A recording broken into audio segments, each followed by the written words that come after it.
ఈ press meet పెట్టడానికి ముఖ్య ఉద్దేశం ఈ రాష్ట్రంలో జరుగుతున్న సంఘటనలు, ఈ రాష్ట్రంలో ఉన్న రాజకీయ పరిస్థితి, మారిపోతున్న రాజకీయము, ఇవన్నీ కూడా చూసి ఎవరైతే యువత కొత్తగా రాజకీయాలకి రావాలనుకుంటున్నారో, మామూలుగా అయితే ఎప్పుడు కూడా యువతతో నేను యూత్తో ఇంటరాక్ట్ అయినప్పుడు మాట్లాడుతున్నప్పుడు ప్రతిసారి కూడా యువత రాజకీయాల్లోకి రావాలి, యువత పాత్ర రాజకీయాల్లో చాలా బలంగా ఉండాలి అని చెప్పి ఎప్పుడు కూడా అటు ఆడవాళ్ళం కావచ్చు మగపిల్లలం కావచ్చు ఎంకరేజ్ చేసి రాజకీయాలకి రావాలి అని చెప్పి చెప్పడం జరుగుతుంది. కానీ ఈరోజు మన రాష్ట్రంలో ఉన్న రాజకీయ పరిస్థితి చూస్తుంటే ఇది ఇంకా తీవ్రంగా పెరిగిపోతుందే తప్ప, ఈ కక్ష రాజకీయాలు అనేది తీవ్రంగా పెరుగుతుందే తప్ప ఎక్కడ తగ్గేటట్టుగా కనిపించట్లేదు. కాబట్టి యువతని రాజకీయాల్లోకి దింపడం అవసరమా అనే ఒక ఆలోచన ఈరోజు మా అందరిలో కూడా కలుగుతుంది.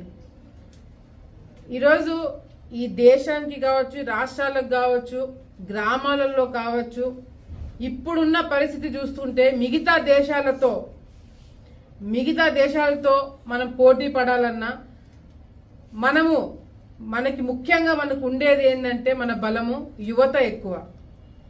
ఏ దేశానికి వెళ్ళండి, ఎక్కడ చూసినా కూడా ప్రతి ఒక్క దేశంలో కూడా ఇండియన్స్, భారతీయులు ఒక మంచి పొజిషన్లో ఉండి మన దేశానికి ఒక మంచి పేరు తీసుకురావడం జరుగుతుంది. కానీ ఇక్కడ చూస్తే మన రాష్ట్రంలో యువతని తప్పుదావ పట్టించేలాగా, అసలు యువతకి రేపొద్దున భవిష్యత్తు లేకుండా ముఖ్యంగా ఆంధ్ర రాష్ట్రంలో జరుగుతున్న కార్యక్రమాలు చూస్తుంటే మళ్ళీ ఏదన్నా ప్రజలు పొరపాటు చేసి వైఎస్ఆర్సీపీ పార్టీకి ఓటు వేస్తే 20-30 సంవత్సరాలు వెనక్కి వెళ్ళిపోవడమే కాకుండా యువత తప్పుదావ బట్టి డ్రగ్స్కి అలవాటు పడి భవిష్యత్తు లేకుండా తప్పకుండా ఇదైతే గ్యారంటీగా జరుగుతుంది రేపు పొద్దున మళ్ళీ వైఎస్ఆర్సీపీ ప్రభుత్వం వస్తే. ఈరోజు జగన్మోహన్ రెడ్డి గారు చాలా చక్కగా చేసిన ఒకే ఒక కార్యక్రమం ఏంది అంటే ప్రతి ఒక్క నియోజకవర్గంలో ఎమ్మెల్యేలని రౌడీలుగా, గూండాలుగా తయారు చేస్తున్నారు. ఏ విధంగా రౌడీయిజం చేయాలా, ఏ విధంగా గూండాయిజం చేయాలా, దానికి కావాల్సిన స్వేచ్ఛని ఈరోజు జగన్మోహన్ రెడ్డి గారు చాలా చక్కగా ఎమ్మెల్యేలకు ఇవ్వడం జరిగింది. ఎవరైనా సరే చిన్న పెద్ద ఆడవాళ్ళని తేడా లేకుండా అందరినీ కూడా బెదిరించుకోండి అని చెప్పి స్వేచ్ఛని ఈరోజు ఇవ్వడం జరిగింది. ఎన్నికలు వస్తున్నాయి, ఈ ప్రభుత్వము వైఎస్ఆర్సీపీ పార్టీ చేసిన అరాచకాలు, అక్రమాలు, అన్యాయాలు ఇంటింటికి వెళ్ళి వాళ్ళు చేసేవన్నీ అక్రమాలు చెప్తూనే రేపు పొద్దున చంద్రబాబు నాయుడు గారు వస్తే ఈ రాష్ట్ర భవిష్యత్తు ఏ విధంగా ఉండబోతుందని వాళ్ళకి భరోసా ఇస్తూ ఈరోజు ప్రతి ఒక్క గ్రామంలో మేము తిరగడం జరుగుతుంది. ఏ గ్రామంకి వెళ్ళినా, ఎక్కడ చూసినా పెద్ద స్థాయిలో మహిళలు కావచ్చు, యువత కావచ్చు, రైతులు కావచ్చు బయటికి వచ్చి వాళ్ళ సమస్యలు చెప్పుకోవడమే కాకుండా ధైర్యంగా ఎమ్మెల్యే కుటుంబము మమ్మల్ని చందాలు అడిగినారు, రైతులు నీళ్ళు అడిగితే చందాలు వేసుకొని డబ్బులు ఇవ్వండి అని చెప్పి అన్నారని చెప్పి ధైర్యంగా వచ్చి ఈరోజు చెప్తున్నారు. అది ఓడ్చుకోలేకపోతున్నారు, అది తట్టుకోలేకపోతున్నారు. నిన్నటికి నిన్న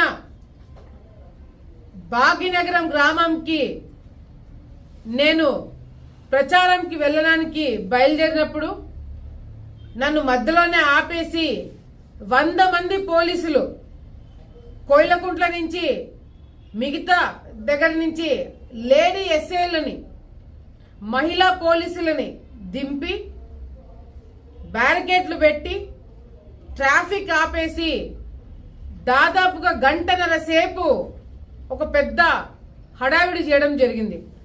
భాగ్యనగరం చాలా చిన్న గ్రామం, నేను వెళ్ళాలనుకున్న ఊరు చాలా చిన్న గ్రామం.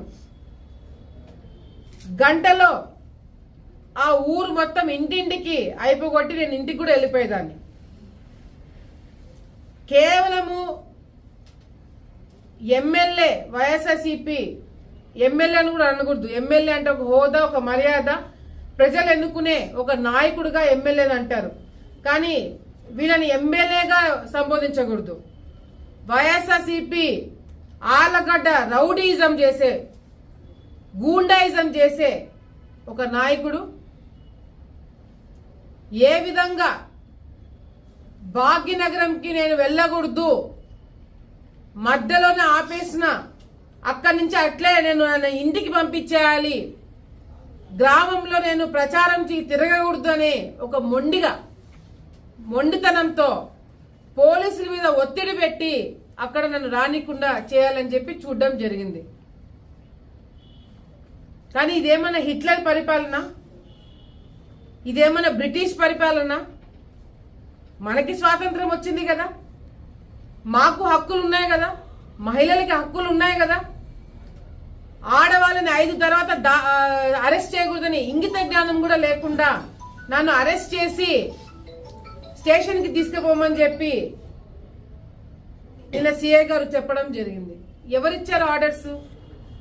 5 తర్వాత నన్ను అరెస్ట్ చేసే హక్కు ఎవరికి లేదనే సంగతి కూడా తెలియకుండా నన్ను అరెస్ట్ చేయాలని చెప్పి మొండిగా కూర్చొని అక్కడ ఒక పెద్ద ఇష్యూ చేయడం జరిగింది.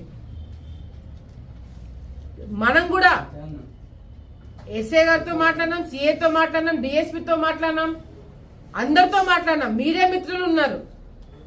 నాకు ఒక నోటీస్ ఇవ్వండి, నేను ఎందుకు ప్రచారంకి తిరగకూడదు, ఏ కారణం వల్ల తిరగకూడదు అని నా మండలంలో ఉన్న నా నాయకులందరికీ ఇచ్చినారు, నాకు తప్ప.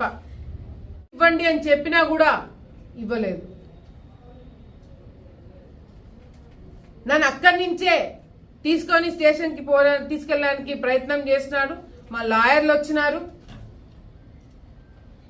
కాదు కూడదు నన్ను అరెస్ట్ చేయడానికి వీలు లేదు అని చెప్పి మొండిగా భాగ్యనగరం గ్రామంకి వెళ్ళడం జరిగింది. అక్కడికి వెళ్ళిన తర్వాత కూడా నేను ఇంటింటికి ప్రచారం చేయకూడదంట, నేను బయటికి రాకూడదంట. ఎందుకంటే ఎమ్మెల్యే వస్తున్నాడని. ఎవరికి ఎమ్మెల్యే? ఎవరికి ఎమ్మెల్యే? ప్రజలకు ఎమ్మెల్యేనా మీరు? ఎమ్మెల్యేలుగా ఎక్కడైనా మర్యాదపరంగా మీరు ఏమన్నా ఒక పనైనా చేయగలిగినారా? అసలు మీ ఆలోచన ప్రజల గురించి, ఎమ్మెల్యేగా మేము గెలిచినాము, హుందాతనంగా ఉండాలని ఏ ఒక్క రోజైనా మీరు అనుకున్నారా? ప్రశ్నించే వాళ్ళని చేసుకుంటారు, ప్రశ్నిస్తే కేసులు పెడతారు, ప్రశ్నిస్తే జైల్లో కూర్చోబెడతారంట, కొడతారు, మళ్ళీ బుజ్జగించే బ్యాచ్ ఒకటి ఉంటుంది. రౌడీయిజం, గూండాయిజం, భయభ్రాంతులకి, ప్రజలని భయభ్రాంతులకు గురి చేసి మీరు వచ్చినప్పుడు మాట్లాడట్లేదని చెప్తే మీ మీద ప్రేమ అనుకుంటున్నారేమో. కసి పెట్టుకున్నారు. ఆ కోపము, ఆ కసి, ఆ తిరుగుబాటుతనం రేపు పొద్దున మీ అందరినీ కూడా ముంచేస్తుంది. యువతని సోషల్ మీడియాలో పోస్టులు పెడితే కేసులు పెడతారు, ఆడవాళ్ళు బయటకు వచ్చి మాట్లాడితే కేసులు పెడతారు, మేము ప్రతిపక్షంలో ఉన్న వాళ్ళు మేము మాట్లాడితే కేసులు పెడతారు, మీడియా మిత్రులు మాట్లాడితే చేసుకుంటారు. ఏంది? ఎక్కడికి పోతుంది పరిస్థితి? ఎక్కడికి పోతుంది? ఆలగడ్డలో మళ్ళీ మీరు రౌడీజం, గూండాయిజాన్ని తెర మీదకి తీసుకొస్తున్నారు. గతంలో మీ పెద్దనాన్న గారు కూడా గంగుల ప్రతాప్ రెడ్డి గారు ఎమ్మెల్యేగా చేసినారు కదా, ఆయన ఎంత హుందాతనంగా ఉండినారు. యాదవాడ గ్రామంలో, నాకు మొన్న ఎవరు గుర్తు చేస్తున్నారు, యాదవాడ గ్రామంలో ప్రతాప్ రెడ్డి గారు, మా మదర్ శోభా నాగిరెడ్డి గారు ఇద్దరు కూడా ఎదురైనప్పుడు ఒక పక్కన ఆయన చెప్పుకుంటూ ప్రచారం చేస్తున్నాడు, ఇంకో పక్కన మా శోభా నాగిరెడ్డి గారు ప్రచారం చేస్తున్నారంట. అప్పుడు కన్నా పెద్ద ఫ్యాక్షన్ ఉందా ఇక్కడ? ఆ కాలంలో కన్నా ఎక్కువ ఫ్యాక్షనిజం ఉందా ఇక్కడ? ఉన్నతనంగా ఎందుకు చేసుకోలేము పనులు? ఇదే ప్రతాప్ రెడ్డి గారు ఎమ్మెల్యేగా ఉన్నప్పుడు, అహోబిలంలో శోభా నాగిరెడ్డి గారు ఎమ్మెల్యేగా ఉన్నప్పుడు ఏదో పూజా కార్యక్రమాలు జరుగుతుంటే పెద్దవాళ్ళు మీరు ముందుకు రండి అని శోభా నాగిరెడ్డి గారు అన్నారు. ప్రతాప్ రెడ్డి గారు మీరు ఎమ్మెల్యే ప్రోటోకాల్ మీరే ముందు ఉండాలని ఆయన ముందుకు పంపించినారు. ఆ ఉన్నతనం మీకు లేదు, రాదు. ఏ విధంగా మర్యాద ఇవ్వాలనేది మీ పెద్దలను చూసి నేర్చుకోండి. ఎలక్షన్ టైంలో కూడా, పోలింగ్ రోజు కూడా మీ కుటుంబ సభ్యులే ఎక్కువ తక్కువ మాట్లాడుతూ నా దగ్గరకు వచ్చినప్పుడు ఇదే ప్రతాప్ రెడ్డి గారు వాళ్ళని తిట్టి మందలించి పక్కకు పంపించినారు. మీకెందుకు లేదా ఉందాతనం? మీరెందుకు చూపించలేకపోతున్నారు ఉందాతనం? మీ చెల్లెలు కూడా తిరుగుతుంది కదా, మీ చెల్లెలు కూడా తిరుగుతుంది కదా. ఎవరైనా ఏమన్నా మాట్లాడుతున్నారా? మా వాళ్ళు ఎవరైనా అడ్డుకుంటున్నారా? మీరు చేసే అరాచకాలు మీ చెల్లెల మీద చూపెడుతున్నారా? ఆ కోపం మీ చెల్లెల మీద చూపెడుతున్నారా? ఆలగడ్డ ప్రజలకు ఉండేది ఉండాతనం. అది ఉంది కాబట్టి ఈరోజు మీ కుటుంబ సభ్యులు బయట తిరగగలుగుతున్నారు. ఒక్క నోటీస్ ఇచ్చి అయిపోగొట్టేదానికి ఫాల్స్ ప్రిస్టేజ్లు, పోలీసులను పెట్టి హడావిడిలు ఎంత మందికి ఇబ్బంది కలిగించినారు. ఇది ఇట్లాగే కంటిన్యూ అవుతే మీ గతంలో మీ పెద్దలు చేసిన, మీ పెద్దలు సంపాదించిన పేరు కూడా మీరు చెరగొడతారు. ఈరోజు మీరు ప్రజల్ని భయభ్రాంతులకు గురి చేయాలనుకుంటున్నారు కదా, పెట్టండి, భయం పెట్టండి. ప్రజలకి బాగా భయం పెట్టండి. మీడియా మిత్రులకు బాగా భయం పెట్టండి, బాగా భయం చూపెట్టండి. ఎందుకంటే భయంలోంచి రెండు పుట్టుకొని వస్తాయి. ఒకటి పిరికితనము, ఇంకోటి తిరుగుబాటుతనము. ఆలగడ్డ ప్రజలకి పిరికితనం వస్తుందా, తిరుగుబాటుతనం వస్తుందా చూద్దాము. ఎంత దారుణం! అసలు రాజకీయాల మీద విరక్తి పుట్టిస్తున్నారు, అసహ్యం పుట్టిస్తున్నారు. ఒక పని పార్టీలకు అతీతంగా ఏదైనా పని చేయాలంటే అధికారులు భయపడుతున్నారు. పార్టీలకు అతీతంగా ఏదైనా పని చేయాలంటే పోలీస్ డిపార్ట్మెంట్ భయపడుతున్నారు. పార్టీలకు అతీతంగా ఏదైనా న్యూస్ చేయాలంటే మీడియా మిత్రులు భయపడుతున్నారు. ఇదేనా మీరు చేసే పరిపాలన? ఇది ఇంకా తీవ్రంగా అవుతుంది, తీవ్రంగా అవుతుందని చెప్తున్నారేమో. మేము చదువుకున్న వ్యక్తులమే. మేము ఒక్కటే తెలియజేసుకున్నాం, రేపు పొద్దున మా ప్రభుత్వం వచ్చిన తర్వాత ఎవరికి ఇవ్వాల్సిన మర్యాద వాళ్ళకు ఉంటుంది, ఎవరికి ఇవ్వాల్సిన ఫ్రీడమ్ వాళ్ళకు ఉంటుంది. ముఖ్యంగా మీడియాకి, పోలీస్ డిపార్ట్మెంట్కి. ఈ రెండు సరిగ్గా లేకపోతే సమాజంలో ప్రజలు బతకను కూడా బతకలేరు. న్యూస్ వన్ సైడ్ అయిపోతుంది, న్యాయం వన్ సైడ్ అయిపోతుంది, చట్టము న్యాయం చేయాల్సిన వాళ్ళు వన్ సైడ్ అయిపోతే ఎవరికి భయం ఉంటుందండి? ఇప్పుడు కొత్తగా ఇంకో చట్టాలు తీసుకొచ్చారు, భూ చట్టము. కోర్టుకు వెళ్ళడానికి అవకాశం లేదంట. అధికారులు ఏం చెప్తే అదే ఫైనల్ అంట. అధికారులు ఎవరైనా అధికారుల మీద రాజకీయ నాయకులు ఒత్తిడి పెట్టించి వాళ్ళ భూములు లాక్కోండి, వీళ్ళ భూములు లాక్కోండి అంటే ప్రజలు ఎవరి దగ్గరికి పోతారండి? కోర్టుకు కాదా? కోర్టుకు వెళ్ళడానికి అవకాశం కూడా ఈరోజు తీసేస్తుందంటే ఈ ప్రభుత్వము, రేపు పొద్దున ఏంటి పరిపాలన ఏ విధంగా ఉంటుందో ఒక్కసారి ఆలోచించండి. ఎక్కడో అమెరికాలో ఎక్కడో ఉన్న వాళ్ళ పరిస్థితి ఏంది ఇక్కడ భూములు లాక్కుంటే? వేరే రాష్ట్రాల్లో ఉద్యోగాలు చేస్తున్న పిల్లల భూములు ఇక్కడ ఉంటాయి, వాళ్ళ పెద్దలు ఇచ్చిన ఆస్తులు. అవి లాగేసుకుంటామంటే వాళ్ళు ఉద్యోగాలు చేసుకోవాలి, ఇక్కడికి వచ్చి ఆస్తులు కాపాడుకోవాలా? ఇవన్నీ కూడా ఆలోచించండి. మేమైతే ఎక్కడా కూడా మీరు చేసే కొద్దీ మేము ఇంకా బలంగా తయారవుతాం, ఇంకా కసిగా పనిచేస్తాం. ఎక్కడ కూడా తగ్గేది లేదు, ఎక్కడ కూడా ఆపేది లేదు. మేం చేసే ప్రచారం ఇంకా తీవ్రంగా, మీరు చేసే అరాచకాలు ఇంకా ప్రజల్లోకి తీసుకుపోతాం. ఇప్పుడు వరకు భయం కదా మీరు చూపించారు, అయ్యో కోపం సర్లే అని చెప్పి ఆడవాళ్ళని లాగలేదు మేము దీంట్లోకి. మీ ఇంట్లో ఆడవాళ్ళు చేసే అరాచకాలు, అవినీతి కార్యక్రమాలు ఇంతవరకు నేను బయట పెట్టలేదు. మీ ఇంట్లో ఆడవాళ్ళ పేర్లు కూడా తీయలేదు ఇంతవరకు. నేను తీయమంటారా? ఆధారాలతో సహా నిరూపించమంటారా? కాల్ రికార్డింగ్స్ తో సహా నిరూపించమంటారా?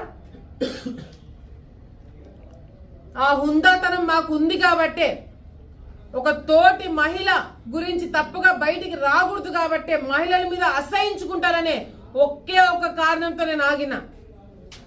కాల్ రికార్డింగ్స్ ఉన్నాయి, వీడియో రికార్డింగ్స్ ఉన్నాయి, ఎక్కడ ఎవరి దగ్గర ఎంత డబ్బులు తీసుకున్నారో అనేది పేటిఎంతో సహా ప్రతి ఒక్కటి కూడా ఆధారం నా దగ్గర ఉంది. మీ ఇంట్లో ఎవరు చేస్తున్నారు, ఎవరు ఇప్పించుకోమంటున్నారు, ఎవరి అకౌంట్లో డబ్బులు ఏమంటున్నారు, ఎంత ఆస్తి సంపాదించుకున్నారు, ప్రతి ఒక్కటి కూడా నా దగ్గర డీటెయిల్స్ ఉన్నాయి. పెడతా, అన్ని బయట పెడతా. మీ ఇంట్లో ఆడోళ్ళ పేర్లతో సహా బయట పెడతా. నేను ఒక తోటి మహిళగా మర్యాద మీరు మాకు ఇవ్వకపోతే, తప్పు చేయని మేమే ఇంత గట్టిగా ఉన్నప్పుడు తప్పు చేసే వాళ్ళు మీరు ఎట్లా బయట తిరుగుతారో నేను చూస్తా. టికెట్ కోసము సొంత తండ్రికి టికెట్ వద్దని చెప్పి తిరుగుతున్నారు. ఎందుకు? ఇంకా ప్రభాకర్ రెడ్డి గారు మాట వినరేమో వీళ్ళిద్దరు. బండేసి ఆయన హైదరాబాద్ పంపిస్తారు. ఎక్కడ ఎవరు మాట వింటున్నారు? కార్యకర్తల మాటలు వింటున్నారా? మీ కార్యకర్తలు ఎంతమంది ఇబ్బందులు పడుతున్నారో మీకు తెలీదా? ఎప్పుడు భూమా కుటుంబంలో అడుగు పెట్టని వాళ్ళు కూడా, భూమా వర్గంలో అడుగు పెట్టని వాళ్ళు కూడా గతంలో ఎంతో ప్రిస్టేజ్ గా మీ కుటుంబానికి సేవ చేసిన వాళ్ళు కూడా ఈరోజు మా గడప తొక్కుతున్నారు. మేము అధికారం పార్టీలో లేము, మా వాళ్ళు కూడా కొంతమంది మీ గడప తొక్కినారు. నేను దాన్ని కాదనను. అధికారం పార్టీలో ఉన్నారు కాబట్టి మీరు వర్కుల కోసము, డబ్బు కోసము చాలా మంది మీ ఇళ్ళకాడికి వచ్చినారు. మేము ప్రతిపక్షంలో ఉన్నాం, నేను ప్రతిపక్షంలో ఉన్నాం, కేసులు వేయించుకుంటాం, జైలుకు పోతున్నాం. అయినా కూడా వస్తే ఇబ్బంది కలుగుతుందని తెలిసినా కూడా చాలా మంది ఈరోజు పార్టీలు మారుతున్నారు. ఎందుకు? అరాచకాలు మీరు ఎక్కువైపోయినాయి, దోపిడీలు ఎక్కువైనాయి కాబట్టి అది తెలుసుకొని మీరు మర్యాదగా మీ రాజకీయం మీరు చేసుకొని మా రాజకీయం మేము చేసుకుంటాం. కాదు కూర్చొని పోలీస్ డిపార్ట్మెంట్ అడ్డు పెట్టుకొని మీరు రెచ్చిపోయి ఏమన్నా చేస్తే ఆధారాలతో సహా, ఎన్నికల టైంలో తీద్దాం అనుకున్నాను, ఆధారాలతో సహా అన్ని బయట పెడతా. మీ మదరు, మీ అమ్మగారు మాట్లాడిన కాల్ రికార్డింగ్స్ ఉన్నాయి నా దగ్గర. ఎంత వసూలు చేసుకున్నారో తెలుసు, ఎక్కడెక్కడ వసూలు చేసుకున్నారో, ఎంత వసూలు చేసుకున్నారో తెలుసు. పెడతా, బయట పెడతా, డెఫినెట్ గా బయట పెడతా. ఎన్నికలకు ముందు అన్ని బయటికి వస్తాయి. నేనేదైనా ప్రెస్ మీట్ పెడితే మండలి లీడర్లతో ప్రెస్ మీట్ పెట్టిస్తాడు. నీకు ప్రెస్ని ఎదుర్కొనే దమ్ము కూడా లేదు. నువ్వు ఒక ఎమ్మెల్యేవి. ఏమనంటే తండ్రి కొడుకులు ఇద్దరు పక్కన కూర్చొని నువ్వు ఎట్లా ఎమ్మెల్యే అయినావు నాకు తెలుసు, మీ అమ్మ నాన్న చచ్చిపోతే నువ్వు ఎమ్మెల్యే అయినావు అన్నా. నీకు ఆ రోజు మీకు నిజంగా ఆ రోజు మీకు సత్తా ఉంటే నువ్వు పోటీ పెట్టేవాడివి. నీకు అడిగే అర్హత కూడా లేదు. ప్రశ్న ఎదుర్కోలేరు. పాపం ఇంకా ఆళ్ళగడ్డ మీడియా మిత్రులు క్వశ్చన్లు వేయాలంటే అప్పుడప్పుడు ఏదైనా పెద్ద ఇన్సిడెంట్ అయితే కానీ క్వశ్చన్ లేదు. అట్లాంటి మీడియాను కూడా మీరు ఎదుర్కోలేకపోతున్నారు. న్యూస్ రాస్తే ప్రిస్టేజ్లు. రేపు బయటపడుతుంది.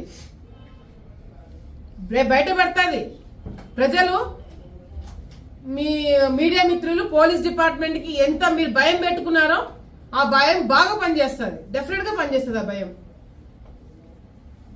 భయం అయితే ఉంది. మీరు ఒక దాంట్లో బాగా సక్సెస్ అయినారు, బాగా భయం పెట్టుకుంటున్నారు. Very good. ఆ విషయంలో మాత్రం పర్ఫెక్ట్. ప్రజలకి, మీడియా మిత్రులకి, పోలీసులకి పర్ఫెక్ట్ గా భయం పెట్టినారు. ఆ భయం రిజల్ట్ ఏందనేది రేపొద్దున ఎన్నికల్లో తెలుస్తుంది. ఆ భయం ద్వారా పిరికితనం వచ్చిందా, ఆ భయం ద్వారా తిరుగుబాటుతనం వచ్చిందా, రేపు రిజల్ట్స్ తెలుస్తాయి.